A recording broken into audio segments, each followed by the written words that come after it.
Agora vamos falar um pouco sobre a essência da linguagem. Como vocês puderam perceber através desta explanação, é típico da linguagem expressar-se mediante símbolos, e que ela fora concebida justamente para expressar os três elementos mencionados inicialmente, que são a abolição, o pensamento e as emoções. E aqui entraremos em dois conceitos aristotélicos fundamentais para a compreensão do trivium, que é o conceito de forma e o de matéria. Esses dois termos, pessoal, constituem uma polaridade aristotélica que é usada para distinguir, segundo a sua filosofia, os dois componentes de todo objeto físico. Para ele, todo objeto físico é constituído de forma e de matéria. Matéria, tanto no aristotelismo quanto no trivium, significa o mesmo que nós costumamos designar hoje em dia de matéria-prima, isto é, a matéria-prima pela qual nós damos uma forma para um determinado objeto. E a forma que esse objeto assume é justamente o que os dois sistemas designam como forma. Por exemplo, o tijolo é feito de argila. Entretanto, o primeiro, no caso, argila, perdão, o primeiro, o, o primeiro seria a forma, né, que seria o tijolo. E o segundo, a matéria, conforme tal perspectiva. No caso, a matéria do tijolo seria a argila, né, que obviamente o tijolo é feito de argila. E por extensão, aquilo que é feito com o tijolo, com a argila, perdão, com a argila é o tijolo, portanto é a sua forma. E assim sucessivamente para qualquer outro objeto físico do mundo material. E como a palavra é um símbolo, e essa por sua vez é um signo sensível, ela, segundo essa perspectiva, também se constitui dessas duas facetas, ou seja, ela possui uma matéria e, por extensão, uma forma. Só que no caso da palavra, a sua matéria-prima é o som, pois é justamente através dele que nós cingimos as sílabas e formamos com estas as nossas palavras, isto é, na linguagem oral ou falada. Enquanto que na escrita é a grafia, ou seja, nós unimos as sílabas visando formar palavras através da escrita.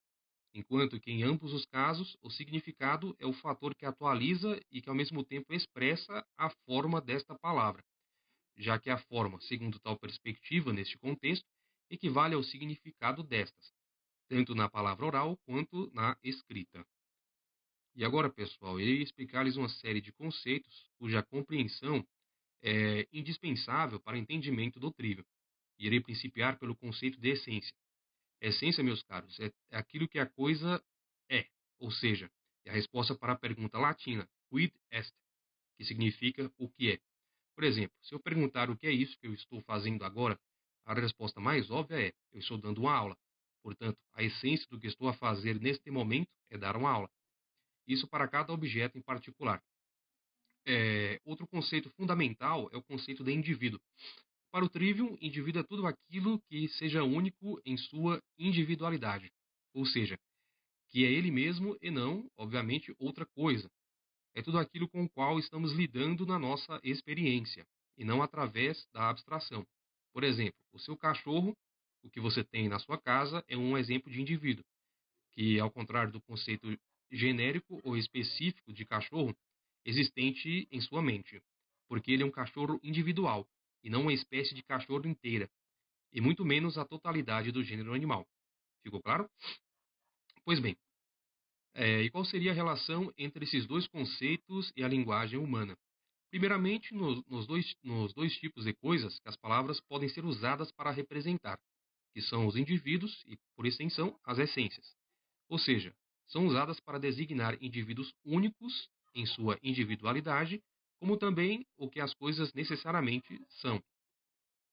A essência, por extensão, pessoal, é o fator que, se tratando de um indivíduo, o faz compartilhar características em comum com os outros membros de sua classe, enquanto que ele se distingue dos demais devido à sua individualidade. Ou seja, a sua essência humana é o que te assemelha aos demais seres humanos, enquanto a sua individualidade é o fator que te distingue dela, o que nos faz adentrar na hierarquia existente dentro do aristotelismo, do inferior ao superior. No caso, poderemos começar pelo de baixo, né, que seria o indivíduo, depois a classe, e depois a espécie, e depois o gênero. Mas o que é uma classe? É qualquer tipo de agrupamento cujos membros compartilham entre si as mesmas características, que por sua vez se refere aos dois últimos conceitos tratados, o de espécie e o de gênero, constituindo uma espécie de sinônimo dentro do aristotelismo.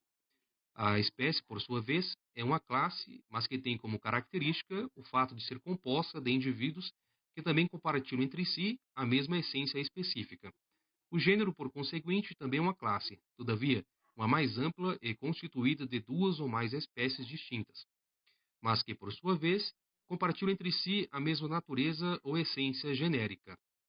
Vamos usar para fins ilustrativos o conceito de homem. Você, enquanto um ente individual, é, obviamente, um indivíduo, mas dentro de sua classe específica, no caso, na classe da espécie humana, você é um membro pertencente à espécie humana. E essa, por sua vez, encontra-se sob a perspectiva aristotélica dentro do gênero animal, ou seja, da espécie de animal, distinto por ser provido e de se fazer uso da razão, ao contrário das outras espécies do reino animal. Então, pessoal, irei parar por aqui para que a aula e o vídeo não fiquem muito extensos e cansativos, mas pretendo continuar a explanação em breve nos próximos vídeos. Espero que vocês tenham aprendido um pouco sobre o assunto e aguardem ansiosamente os meus próximos vídeos. Obrigado pela atenção de vocês e até lá.